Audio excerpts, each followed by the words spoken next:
Kaibigan, marami ba kayong nararamdaman na sintomas? Tapos, pag nagpapacheck up kayo sa doktor, nakikita lagi normal ang lab test. So, ikaw ba to? Alam nyo, maraming may ganitong kaso.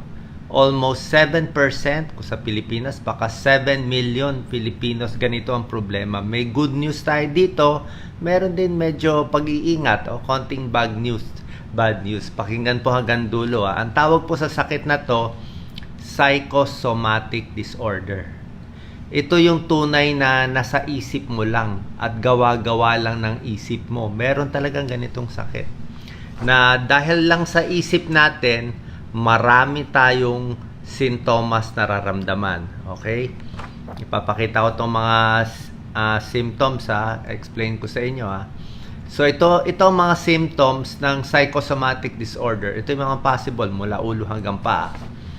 Napapagod, fatigue, okay? Insomnia, hindi makatulog. Masakit ang katawan, masakit ang likod. Talagang masakit ang likod niya. Palagay natin, masakit yung kamay niya talaga. Pero pag chinek mo, normal. Kaya nila i-high blood ang sarili nila. Normal blood pressure. Tapos, iisipin nila high blood sila, high blood sila. Kaya nila pahirapan yung sarili nilang paghinga. Trouble breathing. Kaya kumulo ang tiyan. Kaya magtae. Kaya mag-headache. Kaya mag-rashes. Kaya magka-ulcer. Ang ibig ko po sabihin, meron silang nararamdaman talaga. Ulcer, masakit yan, masakit ulo, parang puputok na yung ulo nila. Pero pag ginawa ng lab test, pag ginawa ng CT scan, normal. Pag ginawa ng MRI, normal. Ito yung mga lagi nagpapadala sa emergency room. Mamatay na ako, ang sakit ng dibdib ko, nakadagan na. Talagang heart attack na to. Pag ECG, normal. O baka sasabihin niya, namamanhid na to, stroke na. Wala naman pala. Or yung iba naman, namamanhid kamay ko. Yung ihi ko, nilalanggam, nauuhaw ako, tapos masakit ang ulo ko, sure ako, diabetic na ako. Pag chinek ang blood sugar, normal. So, anong ibig sabihin nun? Ito pa yung mahilig mag-google. Mahilig sila mag-google. Pag delikado po mag-google ng mga sakit. Ginoogle lahat ng sakit, nakita na, ito na yung mga sakit, ang dami na. Pero normal. Anong ibig sabihin nito? Explain ko sa inyo. Psychosomatic disorder, 7 million Pinoy, 7% ng tao na pinipilit nila may sakit sila pero wala naman pala. Sino ang mga tinatamaan nito? Ang risk factor tingin ko yung mga below 30 years old. Kung wala pa kayong 30 years old, yung mga hindi pa kayo gano'n nakikinig kay Doc Willie. Pag wala pa kayong 30 years old, ang dami nyo naramdaman, sakit ng ulo, hindi napapasok, depressed na, ito na pinaka-problema ko. Pag below 30 kayo, tingin ko 95% sa inyo walang sakit o psychosomatic disorder. Gawa-gawa ng isip. Pero may 5% chance na baka talagang may congenital heart, may heart problem. May ganun pa rin, di ba? Next, yung mga magulo yung lifestyle. At risk din yan. Yung hindi malabas yung emotion nila. Minsan, kaya kung ano-anong sakit. Childhood neglect, may abuso nung bata pa, may depression, may anxiety, may personality disorder, mas prone dito sa mga quote-unquote gawa-gawang sakit. Unemployment, isa pa nakita kong risk factor, yung sobrang yaman, yung sobrang daming pera na kung ano na lang naiisip Bukod dito, itong mga pasyente, ito yung mga criteria, tingnan nyo kung kayo to. Palipat-lipat sila ng doktor. Laging search ng Google, hindi maintindihan, pinipilit, ito sakit ko ngayon. Bukas, iba naman yung sakit ko. Next week, iba naman. Tsaka yung mga taong may psychosomatic disorder, parang hindi nila matanggap na wala sila talagang sakit. Kahit sabihin ng doktor, healthy ka, normal ECG mo, normal blood test mo, okay ka, hindi pa rin sila papayag.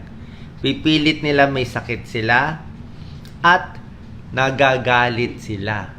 Nagagalit sila either sa doktor nila o sa ibang tao na hindi sila pinapaniwalaan na may sakit sila. Feeling nila yung medical needs nila hindi natutugunan. Hindi sila pinapansin. Okay, nadidepress sila, jumping from one doctor to another. Parang Munchausen syndrome yun eh. Talon ng talon.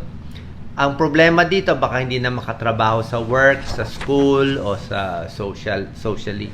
So, ito na yung criteria. Malalaman natin kung kayo may psychosomatic disorder or hindi. May good news and bad news tayo mamaya. Ang diagnosis nito, maraming sintomas na nararamdaman. Tulad na sinabi ko, di ba? Sakit ng tiyan, sakit ng ulo. Tapos, pag check up, normal lahat. Pag pakinig ng doktor, physical exam, pinakinggan yung puso, okay lahat. Yung baga, okay lahat. Lahat okay. Lab test, okay. Physical exam, okay. CT scan, okay. Ultrasound, okay. Pero ang daming sintomas at dalaw ng dalaw sa iba't ibang doktor. Lalo na kung sinabi ko nga sa'yo, baka below 30, o sobrang yaman, o may stress sa buhay. Yan ang criteria.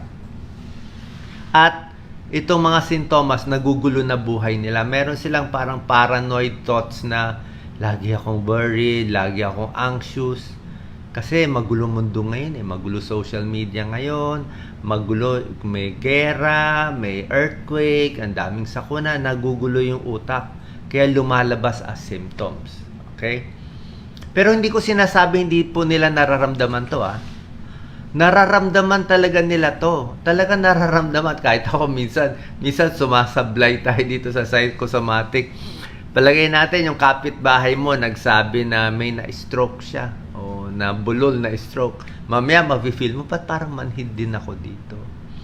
O baka may nakausap ka, o may lagnat, may COVID, o pag uwi mo sa bahay, nako, sakit na rin ulo ko, ba't hindi na ako makaamoy? O baka papacheck na ako. Kasi nga, iniisip mo na nahawa ka na eh.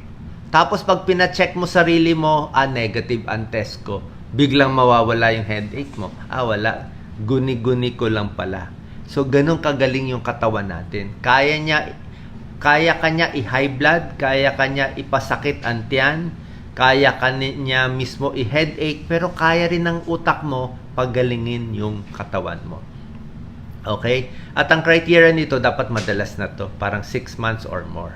Okay? So, tulad ng sinasabi ko, kailangan pa rin pa-laboratory test, papa-scan, papa-ultrasound, papa-do 2D echo or CT scan para sigurado tayong normal. Pero after that, wala na tayong magagawa. Dapat talaga behavioral therapy, kakausap sa, ito ayaw nila nito, pero kakausap sa psychologist, sa psychiatrist, mahal magkonsulta ngayon pero yun talaga sa guidance counselor o sa pastor nyo o sa matalik na kaibigan para malabas yung anuman yung pinoproblema.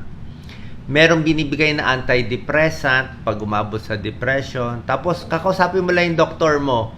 Hindi ka pwede linggo-linggo kukulitin yung doktor mo. Sabihin mo na sa doktor mo, kailan ba ako pupunta sa emergency room? Ano ba babantayan ko? Mamatay na ba ako? 'Di ba? Pero lahat naman to hindi mangyayari. So, ano ang good news and bad news? Ang good news dito, wala ka talagang seryosong sakit. Walang bara yung mga ugat mo. Hindi ka mamatay. Walang mangyayari sa'yo. 'Di ba? O wala. Pero ang hindi naman magandang news, kung ipipilit mo talaga lagi kang nervyos, lagi mo iha-high blood yung sarili mo, baka magkasakit ka na talaga eventually sa isang araw. Pwede na rin umabot yun kung talagang inu-ulcer mo sarili mo. Kasi pag ni-stress mo talaga yung utak mo, magdadami ng acid yan. 'Di ba? Pag stress kayo, may trabaho kayo, may deadline kayo, 'di ba? Diyan kayo may insomnia, diyan may headache, diyan may masakit ang tiyan, diyan lahat ng mga problema, diyan nagtatae, diyan pinapawisan ng kamay. So, kaya mo pagalingin ng katawan mo, your mind can make you well, kaya mo rin gawing may sakit ang katawan mo. Prevention strategies, siguro, bawas stress. Doon lang tayo sa goals na realistic. Wag din sobra lalim ang goals nyo. O baka hindi nyo maabot. Exercise, napakaganda. Malabas yung energy. Laging matutulog. Enough sleep. Pag kulang sa tulog, mas kung ano-ano naiisip.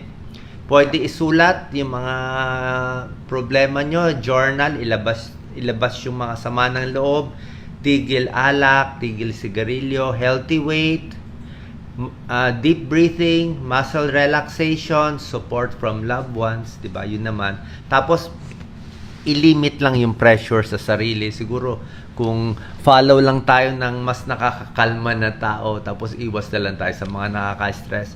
Pagdating lang kasi sa Google, para sa akin, alam ko marami sa inyo nag-Google, pero sa akin, mas maganda mag-consult pa rin sa doctor some beses. Or at least dito sa video ko, pinapaalam ko naman lahat sa inyong possibility. Kasi sa Google, ang danger ng pag-Google ng sakit, mapupunta ka lagi sa worst scenario. Ano ibig sabihin? Hindi pwede hindi ilagay ng mga articles at ng mga expert yung worst scenario. Pag sinabi mong headache, hindi nila pwede, hindi ilagay na pwedeng aneurysm, pwedeng stroke yan. Hindi nila pwede hindi ilagay. Kailangan nila i-complete. Kung masakit ang dibdib, hindi nila pwede sabihin, anxious ka lang. Sasabihin nila, baka heart attack yan.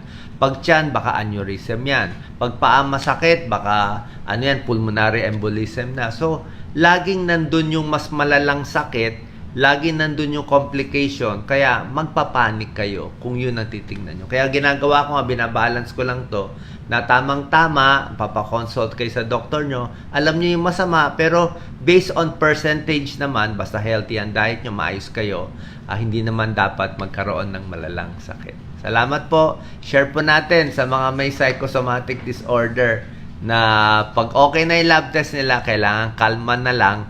Baka pag kinalma yung utak, gagaling din itong maraming sintomas ninyo. Salamat po. God bless.